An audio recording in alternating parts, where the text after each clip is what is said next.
Alright, so this is my Phantom Knight rank 3.4 reasoning deck.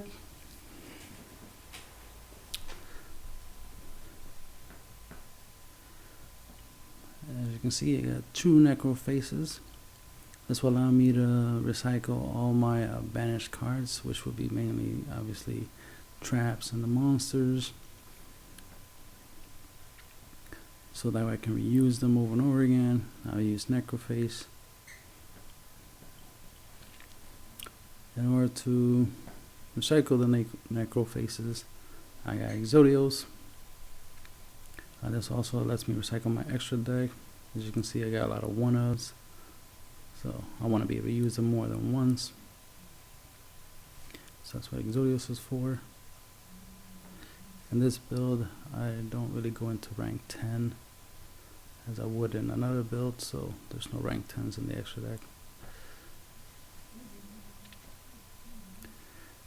I have 3 Phantom Knights of Silent Boots. If you control a Phantom Knight monster, you can special summon this card from your hand.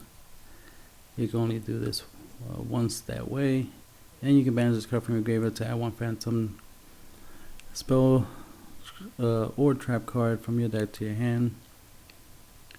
You can only use that effect once per turn. I typically like to use its effect to add a Phantom Knights of Dark Gaunt, because this helps me, get more mills and get thin out the deck, as well as Phantom Knights Dark Gauntlet.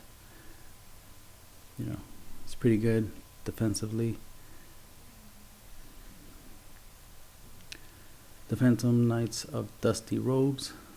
If this card is in attack position, you can target 1 dark monster on the field, change it to defense position. If you do, that target gains 800 attack and defense until end of that turn. And of course, you can banish this card from your graveyard in order to add a Phantom Knights card from your deck to your hand.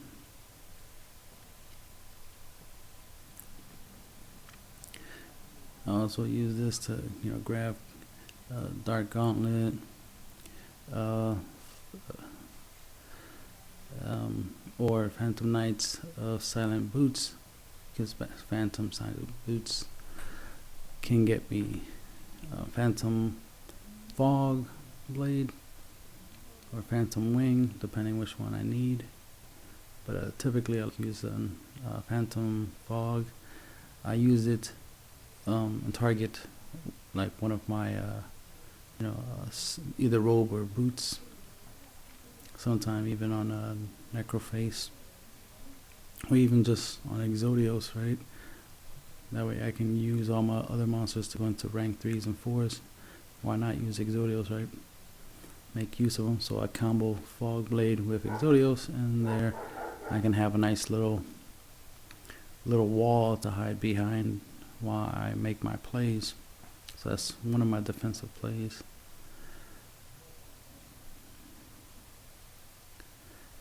Then we got, of course, the Phantom Knights of Dark Gauntlet. Send 1 Phantom spell trap card from your deck to the graveyard. When an opponent's monster declares a direct attack while you control no cards and this card is in your graveyard, you can special summon this card in defense position as an effect monster. And then of course it's treated as a warrior dark level 4 with attack of 300 and defense of 600. But it does gain, while it is treated as a monster, it does gain 300 defense for each Phantom spell or trap card in your graveyard. So the more you get in the grave, the better. I've gotten this thing over 3,000 defense before, so obviously it's possible. I wish the Shadow Veil also gained defense. It's kind of pointless for it not to gain defense. It should, or at least this one be the one that gains attack. You know what I mean? That'd be really nice. But anyway, maybe they'll come up with some more Phantom Knight cards that actually gain some attack. That way we can have some extra attackers. Especially attackers you can summon from the grave. Moving on. Of course, like I mentioned, Dark Gauntlet, I use it to essentially send either another Dark Gauntlet, so I can have 2 in the graveyard, double the defense, right? But sometimes I just like want to thin out my deck, and I might not want to like draw the Phantom Wing, so sometimes I send Phantom Wing to the grave. That way I have a better chance of drawing my Fog Blades. Moving on. Phantom Knights of Shadow Veil. Target one face-up monster you control, it gains 300 attack and defense. When an opponent's monster declares a direct attack while this card is in your graveyard, you can special summon it as a normal monster.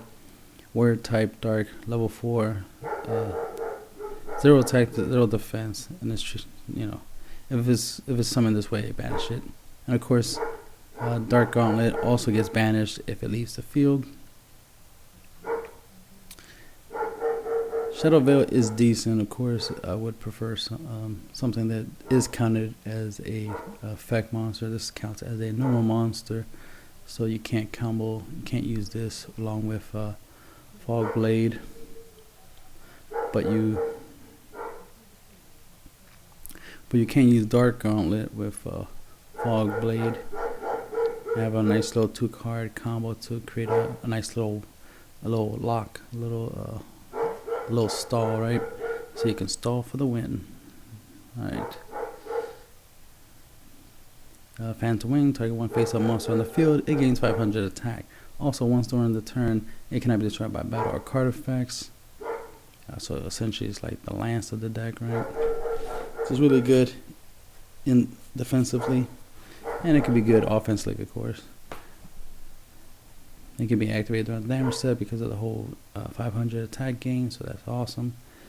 And this has the effect that you can banish this card from your graveyard, then target one Phantom Knights monster in your graveyard, special summon it, banish that monster when it leaves the field. You can only use the effect of this card once. That part of the effect. You can obviously use the first part multiple times if you have multiple copies. The mighty, the Phantom Fog Blade. Phantom Fog Blade. Activate this card by targeting one effect monster on the field. Its effects are negated. It cannot attack. Also, it cannot be targeted for attacks, which is the defensive part, right? So it's nice because it's kind of like the safe zone of the deck. You can banish this card from your graveyard to target one Phantom Knights monster in your graveyard, special summon it, and banish that monster if it leaves the field. You can only use that part of the effect once per turn. Obviously, you can use this as a Phoenix Chain in case you need a negate a monster effect. I tend to use it defensively. I target one of my monsters, and now I have a nice little defense, nice little lock while I make my plays. Solemn Strikes obviously helps you against pendulum decks. It's a decent card that is useful against certain effects. In case somebody, you know, activates a monster effect to destroy all your cards or banish cards from your graveyard, and you don't want none of your cards in your graveyards to be banished, right? So obviously Solemn Notice is good for that. Galaxy Cyclone, good for getting rid of back row that is set. And then of course it has a graveyard effect where you can banish it from the graveyard to pop one face-up spell or trap card on the field. Obviously that's useful if somebody has like Vanny's Emptiness or some skill drain, Roll Decree, of course. Reasoning. It's one of the cards that helps you get a whole bunch of cards in the graveyard and mills. Plus, it can help you get monsters onto the field. Your opponent declares a monster level between 1 and 12. Then you pick up cards from the top of your deck until you reveal a monster that can be normal summoned. And then, if your opponent declared the wrong level of that monster, then you special summon the monster. But if they called the right level, let's say they said 3 and the monster was a level 3, then the level 3 monster will go to graveyard. But It don't matter because you can always, if they say 3, it doesn't matter because you can always bring these back with the traps you milled to the graveyard anyway, or you can just use their effects from the graveyard to add spells, some of the phantom, spells and traps from the deck to your hand. As you can see, I don't use none of the phantom spell cards. I only use the traps currently. Gold circle because everything is searchable. So you want to be able to search everything and anything you need. Sometimes I like using it to banish a necroface. So it causes me and my opponent to banish the top 5 cards of our decks. And if I would banish the second necroface, then that's 5 more cards. So that's 10 cards off both of our decks. But because I have stuff that lets me recycle, it's not that problematic. But then once Gold Sarcophagus finishes its effect, I get my necroface back, I can summon it, put all those cards back into the deck, and then get power boost. Obviously necroface is more than just the returning everything that's banished back into the deck, so that way I can recycle everything. It also gains 100 attack for each card put back into the deck. So let's say, right off the bat, by double necroface, by both necroface being banished, 10 cards for me, 10 for my opponent, including 2 necrofaces. That's 22 cards in total. So that's what, 2200 extra attack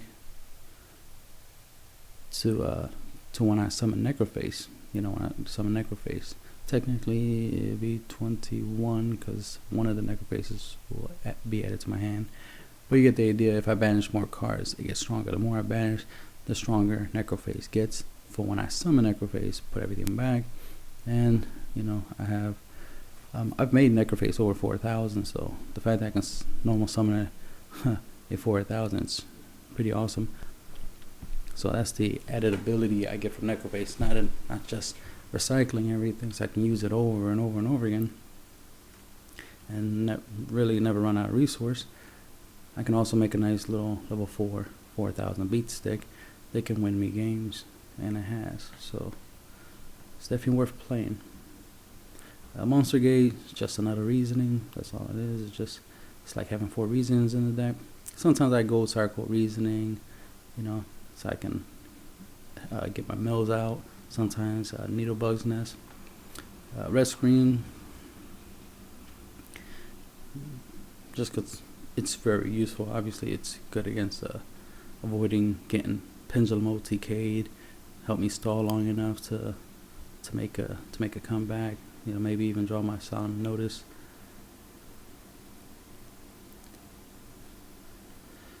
Needle's Bug Nest guarantees 5 cards from the top of your deck to the graveyard. If you have 2 of these, that's 10 cards. If you have 3 of these, that's 15 cards. You know what I mean? Sooner you get your traps and your Phantom Knights to the graveyard, the better. So that you can bring them back from the grave and go into your combos and plays.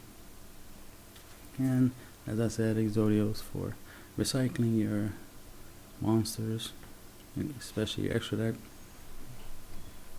Leviar lets you grab any level 4 or lower monster out of play onto the field from either player's banish zone. So maybe your opponent has a level 4 or lower monster that would be very beneficial for you to have on your side. Let's say you use Leviar's effect to grab one of your opponent's barrier statues, right? One of his barrier statues that he might be running, especially if it's one that doesn't help him. But as an example, or just grab your opponent's especially some of their Fossil Diana or something, or Jousting Spiritual, something generic, and slow them down, make it where they can't special, or grab their Thunder King or whatever. Alright, moving on. But of course you want to use this to recycle your stuff, especially if both your necrofaces are out of play. You obviously don't have a necroface to summon in order to add the necrofaces back into your deck, so you can keep the loop, the infinite resource loop, if you want to call it, constantly working. So then you use Leviar up. bring it back, and then it dies. You YUGIOH and just keep things moving. Dante, obviously, nice little defense plus beater, and it helps you with the milling. You want to get as much as you can in the graveyard, because it's the same thing as if you drew the cards. That's why I don't have like Reckless Greed, or I tried some of those, some draw cards, but realized that it wasn't necessary. It's like, wait a minute, the real pluses I get is from the cards being in the grave, not in my hand. So milling my spells and traps, mainly my phantom traps and monsters, to the graveyard is more beneficial, because I can use them from the grave during my opponent's turn. So it made more sense to mill than it was to draw. So that's why I play Needle's Bug Nest instead of like Reckless Greed or anything else of that nature. Balance of Power. I've tried them, didn't work out too well. Not that I didn't draw anything, it's just that I drew stuff and they were in my hand, and they being in my hand was pointless. I needed them in the grave where I can use them. So, Acid Golem, nice 3000 beat stack in case there's a skill drain on the field or whatnot. Plus there's a nice 3000 beat stack, so sometimes you need to run over something. You might need to run over a... I've been testing this deck a lot against Cosmos, so being able to drop a nice little 3000 beater, run over Forerunner, and crash into Dark Destroyer, helps a lot. Because I could contend with the weaker Cosmos.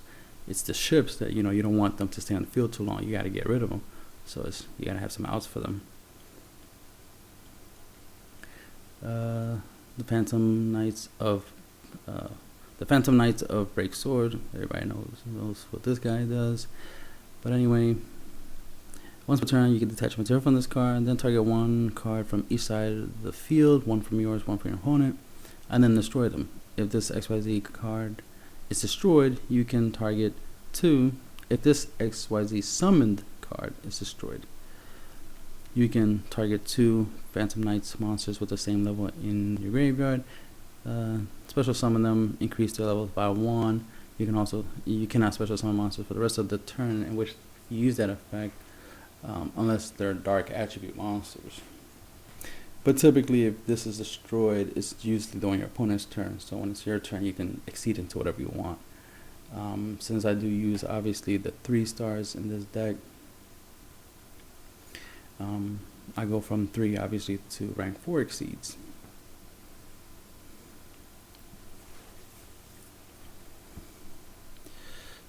Moving on, then we got Downed Magician, just 1, since we have YUGIOH to recycle her. So obviously this is when Dante runs out of materials, I summon her, or if I just need something a little bit stronger than a Break Sword, I summon Downed Magician instead. Plus it has piercing, so it's useful against a lot of defensive decks, or just getting in that final damage in. Plus she's a dark spellcaster, so her being a dark spellcaster could be relevant, depends. Crazy Box is for the skill drain scenario. Plus it's a nice little 3000 defense. It's a 3000 attacker, but when I mean defense is you summon it and you just sit on it. It's a nice little 3000 wall, right? What you could activate is the fact I have, and I've rolled a 5, allowing me to destroy 1 card on the field. I've rolled a 4 before, it lets me negate a face-up card on the field. And the cool scenario was I rolled the 4, negated Crazy Box, of course, and then it was able to attack, because it has the effect that it can't attack. But if you negate that effect, you can't attack. That's why this is useful in skill drain, because you have a 3000 that can attack. And it's dark, so it has some relevance, right? It's dark. Just like Downed Magician, she's dark. So you see a lot of dark exceeds in this extra deck. 101, it's not dark. So that has some use. In case somebody has a Shadow Imprisonment Mirror, you can just go into 101 and use 101's effect. Sometimes you don't always want to go straight one attribute, since Shadow Imprisoning and Light Imprison is a thing. You might want to avoid pure attribute decks. You might want to throw in, splash in a couple of different attributes or colors, as it were. Of course, number one, you detach 2 materials, target 1 face-up attack position monster that was special summoned, and equip it to this monster as XYZ material. If this monster will be destroyed by battle or card effect, detach a material instead. I actually got this Silent Arc to 2900 attack, so I was using Phantom Wing to keep it on the field longer and powering it up, and you know, I was running down, mowing down the Cosmos ships one by one. And of course, there was a scenario where Dark Destroyer was summoned, and he went, of course, the computer, I was playing the AI, went to pop Silent Honor Art, but since I had a material, I was able to detach to keep it alive. But I was only 2900, but I was able to make a play to keep him on the field longer, so he didn't get run over by the 3000 Dark Destroyer. And then I attacked a attack position, what was her name, Farm Girl, and won the game. Castell is not dark, and you can detach 2 materials to target 1 face-up card on the field and spin it back into your opponent's deck, and they shuffle it.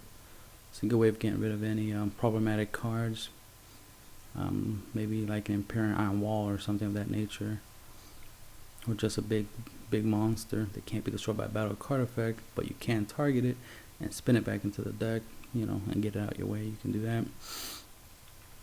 that. Lifesworn Minerva, obviously for the mill, you make her detach, mill 3 cards on top of your deck.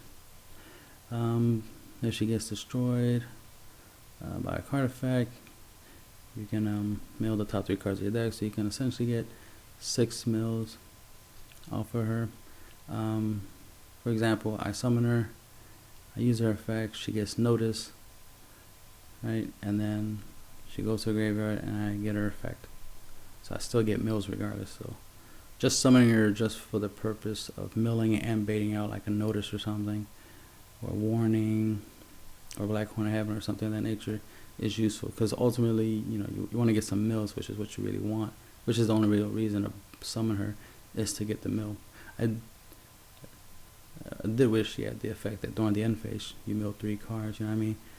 The more the merrier, right? Got Cowboy, you know, shoot for game, as it were. And he also has a useful ability in attack position, but mainly I just summon him to deal the final damage for game. Number 80, Rhapsody in Berserk. Helps me, you know, quote unquote, in the mirror match. Unless my opponent's playing Necrophase, then it's pointless, right? But I can banish stuff from the graveyard or against any deck that's graveyard based. And then, you know, I can attach this to any of my XCs and make them a nice little strong beat stick. A lot of these rank 4s, I mainly make them with the Dark Gauntlet and the Shadow Veil, and sometimes Necrophase with one of them, or double Necrophase, however way things turn out. In case you're wondering how I constantly make rank 4s, that's commonly how I do it. But there are the scenario where I can't use a Break Sword to go into one of these rank 4s. Diamond Dire is not dark, and it could be useful against something like, you know, Roll the Creation, Shadow Prison, things of that nature. You know, you want to destroy something on the field. With Diamond Dire, you target himself as a fact, and you could just get rid of something that's problematic, anything that's getting in your way. He's the substitute. If Exciton wasn't banned, I wouldn't have Diamond Dire, I would have Exciton, right? But Exciton is currently banned, so Diamond Dire is the substitute for that, if you're wondering. Diamond Crab King, really good card. It's good for taking down or at least bunking heads with Towers, Quill4 Towers. He's banned, so you don't have to worry about him anymore. But in the AI that when I test against Quill4 does still have Tower and Exciton, because apparently ban list does not apply to the AI, so it still uses those cards. So I still need an out for it in that scenario. But other than that, it's just a decent card. It could be 3,000. Its attack can become 3,000 by detaching material. Attack with it, and it goes to defense, so you can attack and defend all off of one card. And it's a pretty decent card, so why not, right? Plus, it got it's being reprinted or released, one of the two. I forgot what it was. Cause I know I saw it in where the Phantom Knights come from, the Wind Raiders. So it's in there, so you can, if you pull it, might as well use it, right? Evilsworn, when I look at it, it always looks like Thanos, so I call him Evilsworn Thanos, right? So Thanos requires 2 dark monsters to make, detach material during either player's turn, and this card is unaffected by other monster effects for that turn, which is good. This is good against griddles or gradles, whatever you want to call them. So it's good against that. It's good against mass destruction effects like JD, Black Rose, things of that nature. It's not good against like Dark Hole, Mirror Force, obviously, but not all your problems is spell and trap related. Sometimes your problems is monster related, right? So having a monster that your opponent can't steal with a monster effect or destroy with a monster effect, or affect with a monster effect, obviously. But I mainly like using this if I'm going up against Grados, so that way I don't have to worry about my monster getting snatched from me, right? And Black Ship of Corn, 1-on-1. Sometimes you gotta go up against something that can't be destroyed by battle or card effect. Sometimes you don't want to waste the time dealing with wind up Zen main. Just send them to the grave, deal 1,000, and keep it moving. Marshmallow, anything of that nature, anything that's 21 or less. If you combo this with Rhapsody Berserk, of course, you can make them 33, and you can take down anything 33 or lower. And sometimes just sending a monster from the field to a grave prevents them from triggering effects. Like some monsters get their effects from being destroyed by battle. So if you use Corn instead, it's all good. Also, Corn is useful in playing them in main phase 2, because you summon 2 level 4s, attack, deal some damage, and if your opponent still has a monster left, main phase 2 overlay, make Corn, and then use Corn's effect. Deal them 1,000 damage and still have a nice 2,100 on the field. And he is dark, so that does matter, right? Just like Thanos is dark, right? And that's the end of the deck profile.